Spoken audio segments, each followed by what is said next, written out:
어느 환자분이 병원을 갔습니다. 병원을 가가지고 의사 선생님한테 상담을 하지 않습니까? 그러니까 의사 선생님이 왜 오셨어요? 그랬더니 제가 이게 귀가 잘못됐나 봐요. 제가 방귀를 껴도 제 방귀 소리가 안 들려요. 다른 사람 들리는데 저는 안 들려요. 그랬더니 그러세요? 그래가지고 약을 조제해 줬습니다. 방귀가 더 커지는 약으로. 그래서 그렇게 처방을 해줬다 그래요. 어때 여러분, 돌팔입니까? 명의입니까? 명의예요. 방귀 소리가 더 커지게 만들면 아이고, 그 다른 사람들은 괴로워서 어떻게 살겠습니까? 그래서 여러분, 오늘 말씀이 방귀 소리를 커지게 하는 게 아니라 이 귀를 고치는 말씀이 되기를 주님의 이름으로 축복합니다. 아멘. 오늘 읽은 본문 이 사사기는 우리 한 보통 3,500년 전 정도 되는 사건을, 역사를 기록해 놓은 것이 이 사사기입니다. 그러니까 참 오래전 팔레스타인 지방에서 있었던 그 역사를 기록해 놓은 것이 이 사사기인데, 이 사사기는 그러니까 사울이라고 하는 왕이 정상적인 왕정 정치에 들어가는 왕이 세워지기 전에 어떤 사사, 즉 재판관, 심판관이라는 뜻을 가진 일종의 평범한 사람들이었었는데 성령께서 함께 하심으로 말미암아 카리스마를 가지고 어떤 리더십을 가지고, 왕은 아니지만 그 이스라엘을 이끌었던 사람들을 우리는 사사다 그렇게 얘기합니다. 그래서 우리는 성경에서 여러 가지 모세 오경도 나누기도 하고 또 역사서라고 해서 역사를 중심으로 한 내용을 역사서다 이렇게 이야기하고요, 또 시적으로 쓰여진 걸 시가서다 이렇게 이야기하고 또 선지서 이렇게 이야기도 합니다. 그래서 이 사사기를 우리는 역사서에다가 놓습니다. 왜냐하면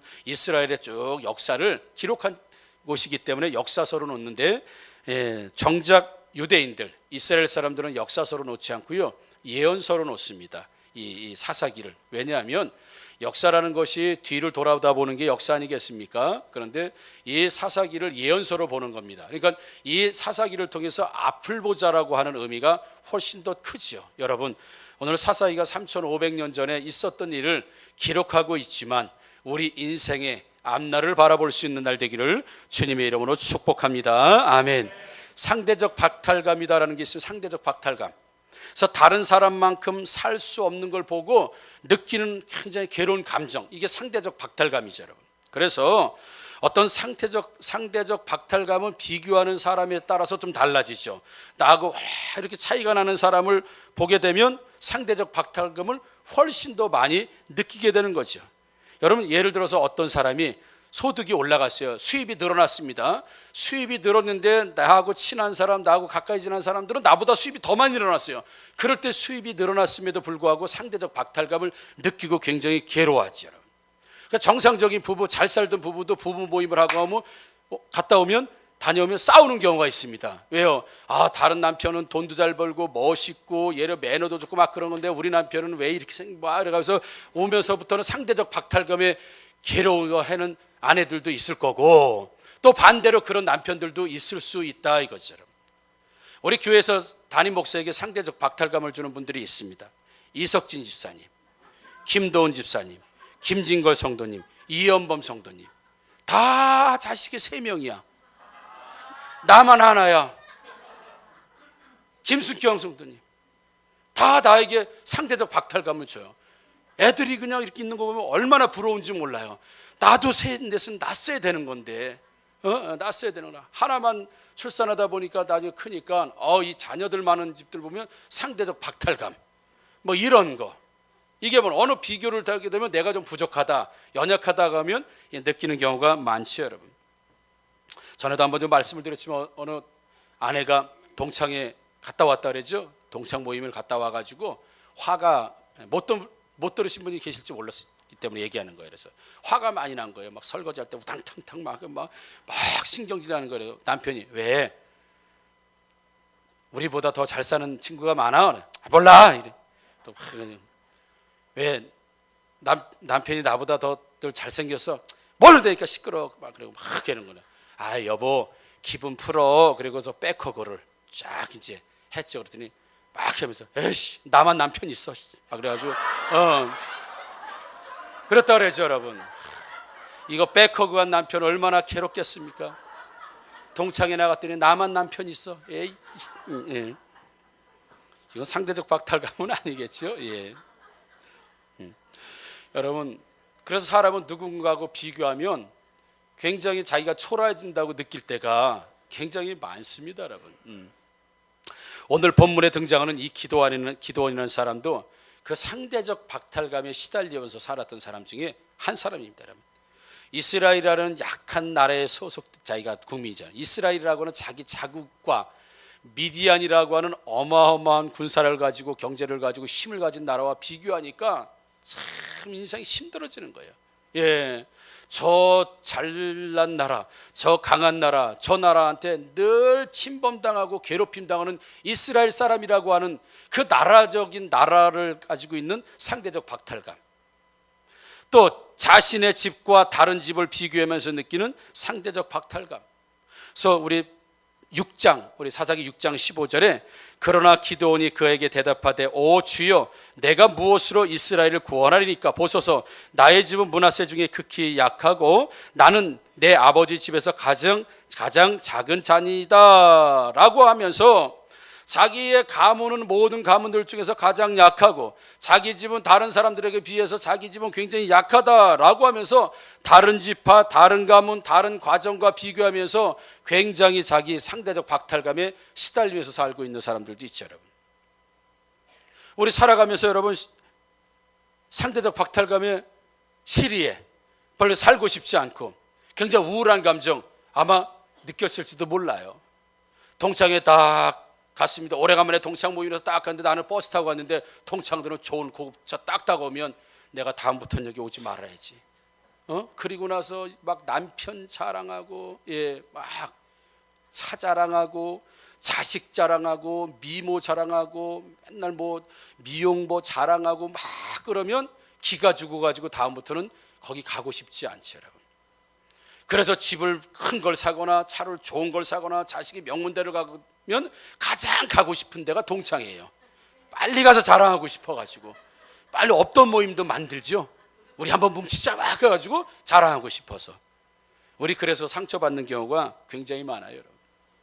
한 일주일 전인가 어느 목사님께서 제 이 카톡에다가 어떤 사파, 이 그림 만화 사파와 함께 있는 글을 보내주신 게 있어요. 보여드릴 수는 없지만 제가 그 내용을 잠깐 보겠어요.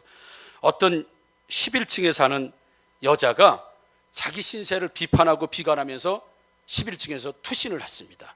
11층에서 나 같은 사람 나는 행복하지 않아. 그리고 아무튼 11층에 사는 여자가 투신을 하면서 이제 사파니까 그림이니까 투신을 하니까 11층에서 뛰어내렸으니까 10층, 9층, 8층, 7층 쭉 내려올 거 아니까 보면서 내려오는 사파가 있는 거예요.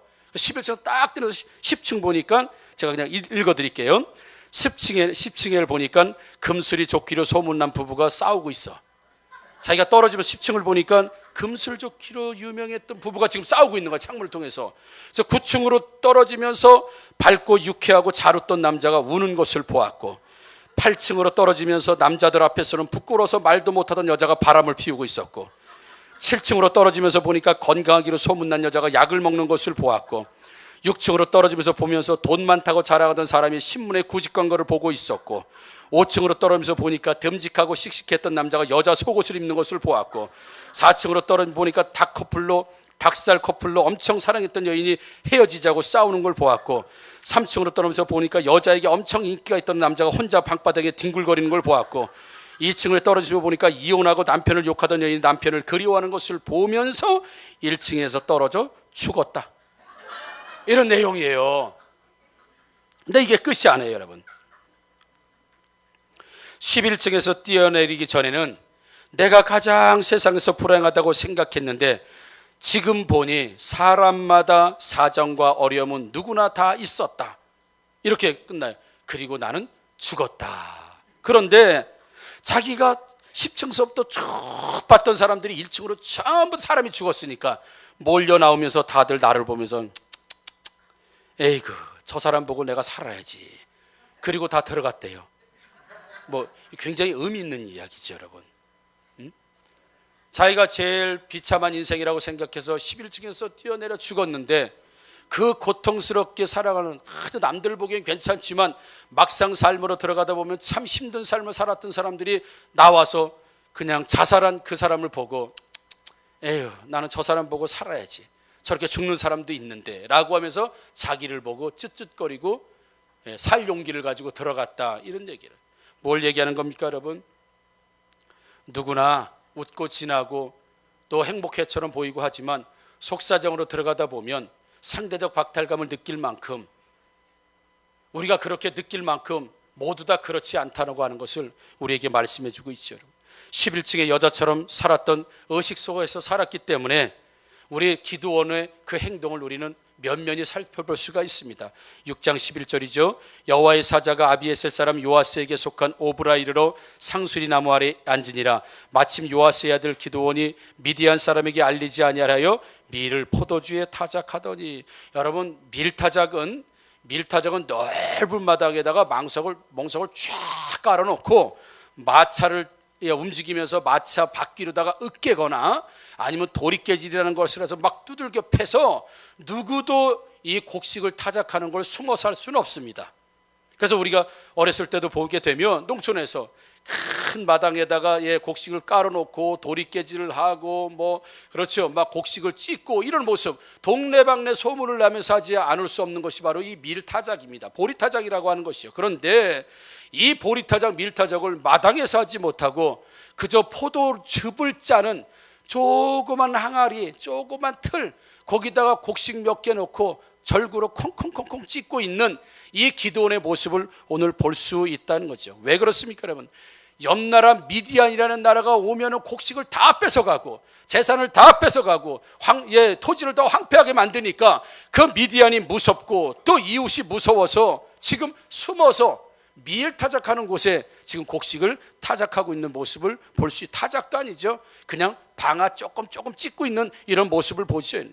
얼마 없는 그 밀 한 주먹, 밀 한 가마, 아니요, 밀 한 푸대도 빼앗길까봐 안절부절하지 못하는 이 기드온의 모습을 지금 볼 수가 있습니다. 그러나 이 기드온을 향해서 성경은 6장 12절에 큰 용사여 이렇게 하나님께서 부르시는 것을 보게 됩니다.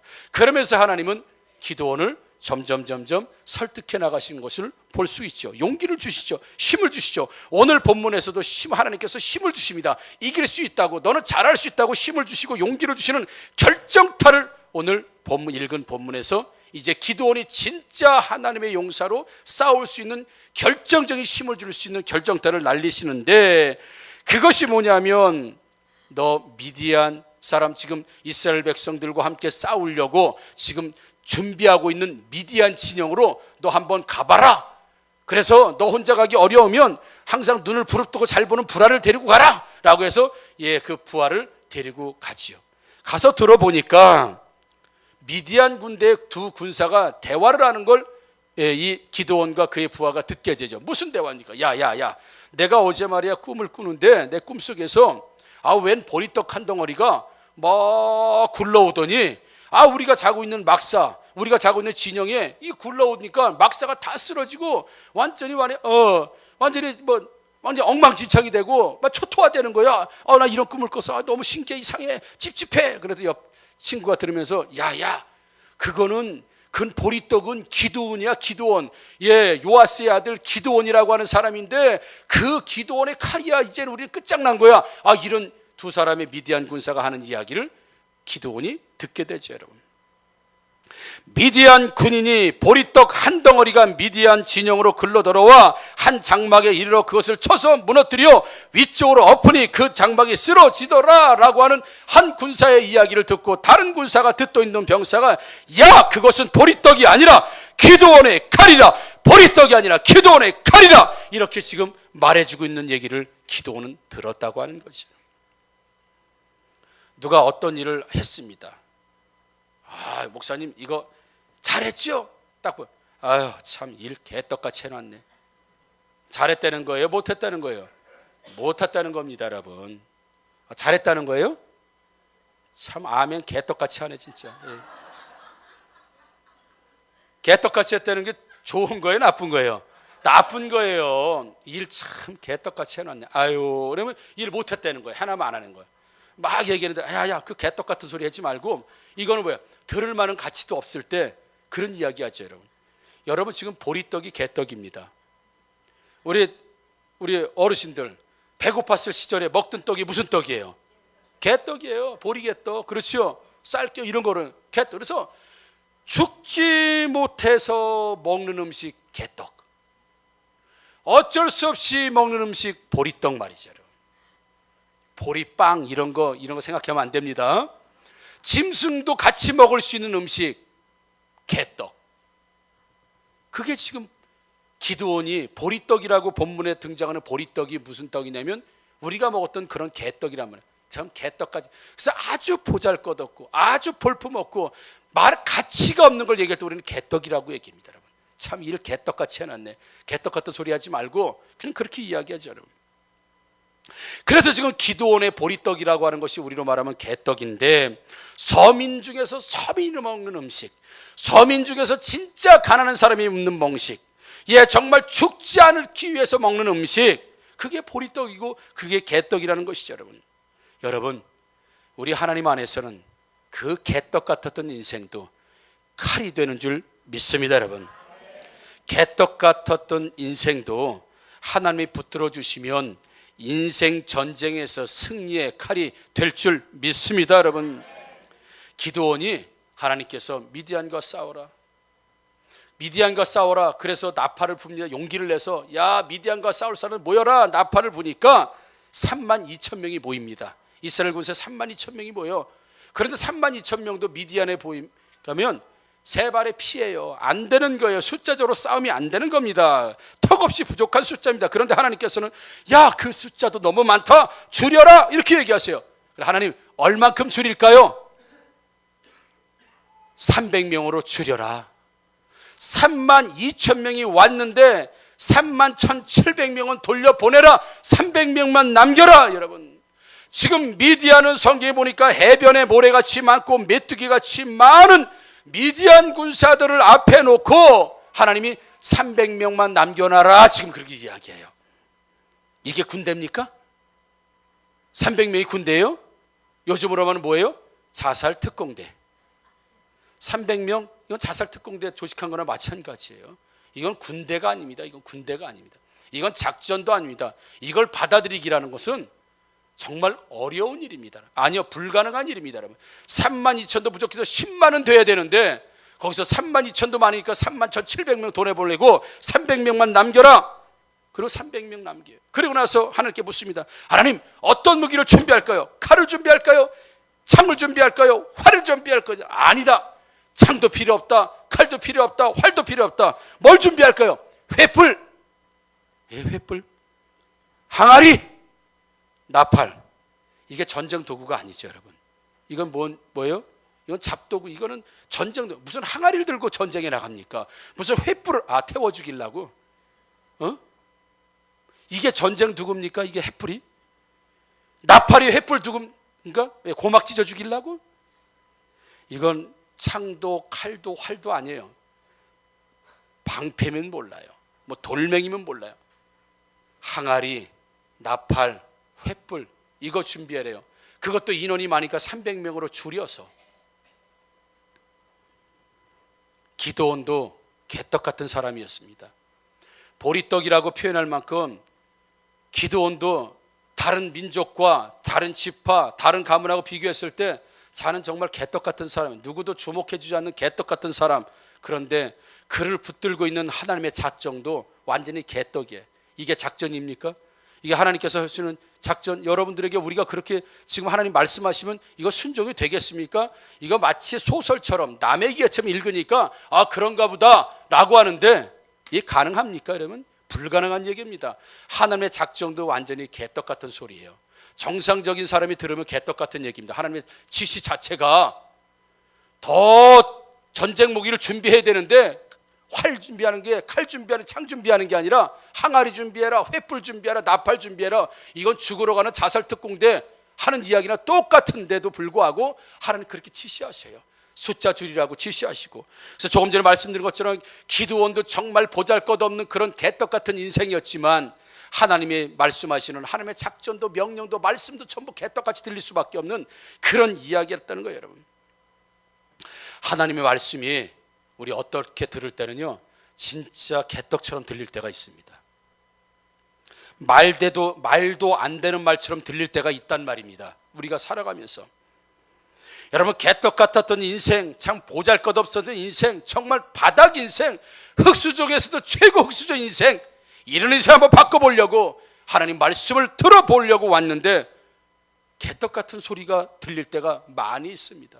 실제로 경제가 어려운데 11조 하십시오. 지금 수입이 줄어들고 있는 분에게 11조라고 그러는 얘기처럼 개떡 같은 소리가 어디 있습니까? 그렇잖아요. 줄인 만큼 줄이세요.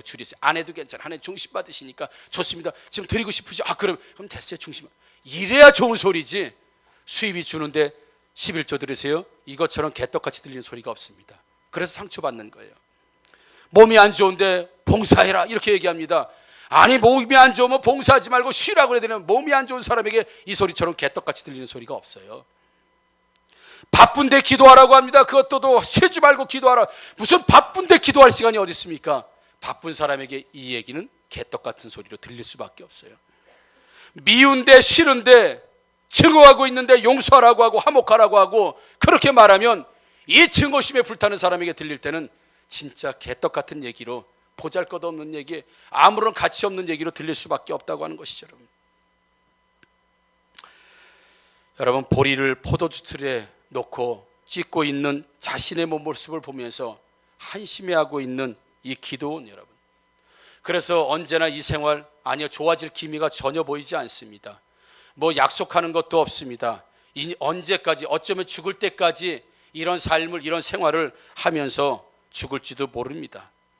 절망의 상징이었던 보리떡, 가난의 상징이었던 보리떡 말이죠. 실패의 상징이었던 보리떡, 죽지 못한 사람의 모습 보리떡. 그러나 이 보리떡이 하나님 손에 붙들리면 보리떡이 변하여서 하나님의 큰 일을 할 수 있는 사람이 되는 줄 믿습니다. 여러분, 사랑하는 성도 여러분, 이 시간 꼭 기억해 놓으십시오. 하나님께서는 여러분들을 정말 보리떡 같았던 인생, 누구도 여러분들의 인생을 모범으로 삼아서 살고 싶지 않은 그런 인생일지도 모르겠지만 하나님 손에 붙들리기만 하게 되면 지금 내가 보리떡이라고 느낄 만큼 비참하게 만드는 게 뭡니까? 10,000원짜리 하나 가지고 벌벌벌벌 떠는 내 모습입니까? 모습 그겁니까 여러분? 아니면 달달달달달달 거리는 다 진짜 낡은 자동차를 타고 다니면서 느끼는 보리떡 같은 인생이라고 하는 자동차입니까? 여러분, 내가 정말 보리떡 같은 사람이라고 하는, 정말 개떡 같은 사람이라고 느끼게 하는 것들이 뭡니까 여러분? 어떤 것이 있습니까? 여러분 꼭 기억해 놓으십시오. 반드시 하나님의 칼이 되어서, 승리의 칼이 되어서 이 보리떡을 이야기할 때가 올 줄 믿습니다. 여러분, 이 보리떡 같은 인생, 이 개떡 같은 인생도 하나님께서 말씀하시는 개떡 같은 소리로 들릴지라도 그럼에도 불구하고 그 말씀에 순종하면, 여러분 정말 이해가 되지 않는 말씀이지만 그럼에도 불구하고 하나님 말씀이라고 하면 300명 줄이라고 하면 300명 줄이고, 전쟁 무기가 아니라 횃불 준비하라, 나팔 준비하라, 항아리 준비하라는 말도 안 되는 소리가 들릴지라도 이것이 하나님 말씀이라고 하면 순종하면 그 보리떡 같고 개떡 같은 인생이 변화해서 여호와의 칼, 기도원의 칼, 승리의 칼이 될 줄 믿습니다. 여러분, 이게 우리 인생입니다.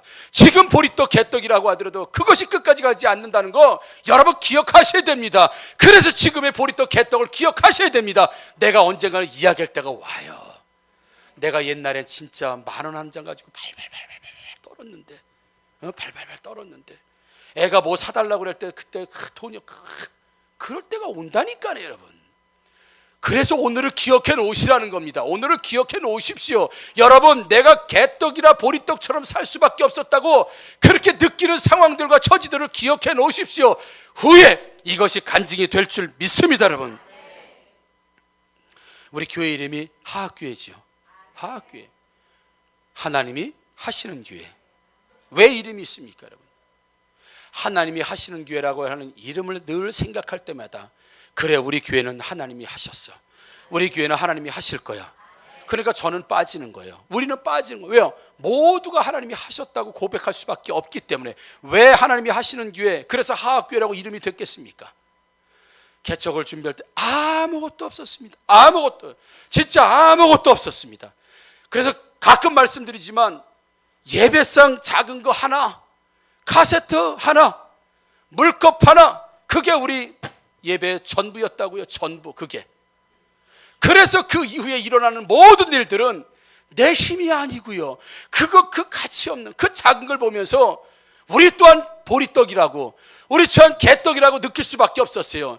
도대체 이 안방에서 침대 치우니까 침대 자국이 쫙, 다리 자국이 있는 그 장판, 구겨진 장판, 그 위에서 예배상 하나 놓고 새벽 예배를 드리고 예배를 드리면서 언제나 이것이 교회가 될 것인가, 언제 이것이 부흥하는 교회가 될 것인가, 언제나 형태를 가지고 있는 교회가 될 것인가, 언제 이 방 안 가득히 성도들이 채워질 것인가, 장담할 수도 없고 기대하기도 어려운 정말 절박한 상황, 이 상황 가운데 있었던 보리떡 같은 처지 형편이었지만 하나님께서 그 이후로 하시는 모든 일들을 통해서 볼 때 정말 하나님이 하셨다고 뿐이는 말할 수밖에 없는 기적들이 일어나면서 우리가 한 일이 없는 줄 믿습니다, 여러분. 그래서 하나님이 하셨다고 하는 건 보리떡 같았던 나, 아무것도 없었던 나, 아무것도 할 줄 몰랐던 나, 개척을 해놓고 무서운 거예요. 뭐 할 줄 아는 게 없으니까.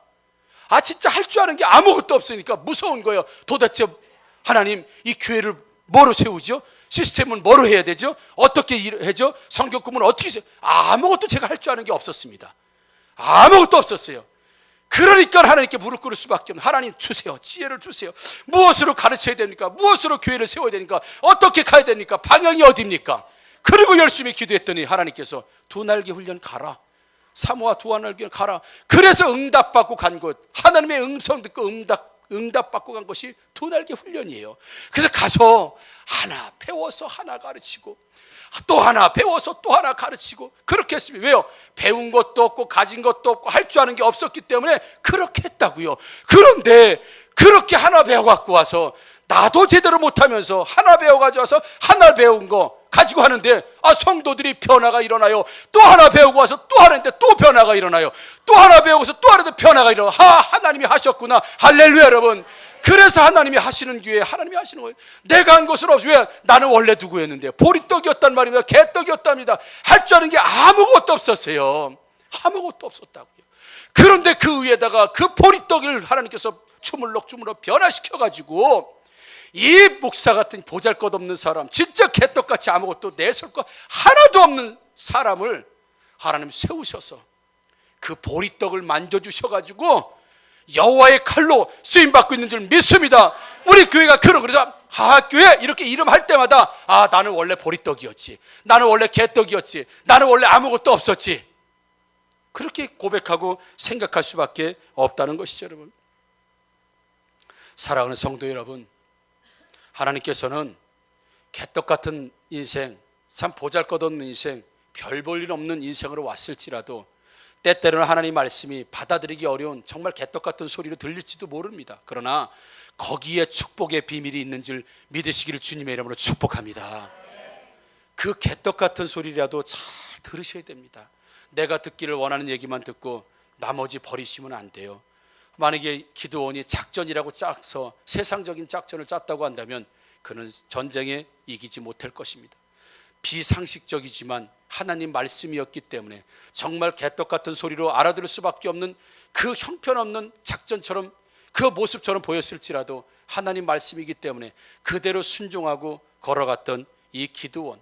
그래서 정말 기드온의 그 보리떡이 굴러와서 미디안 진영을 전부 다 처참하게 밟아놓는데 승리하는데 그것이 바로 기드온의 칼이라라고 그렇게 고백하는 소리 듣고 내가 보리떡, 정말 보잘것없는 인생, 이 밀을 포도주 틀에서 타작할 수밖에 없고 콩콩 찍을 수밖에 없는 요 연약한 사람, 정말 별 볼 일 없는 사람을 하나님께서는 이렇게 쓰시는 거구나. 그때부터 기드온은 간이 배 밖으로 나온 사람이 됩니다. 그래서 시메아 기도 때 말씀드렸죠. 여러분, 신앙에는 반드시 모험이 필요한 줄 믿습니다.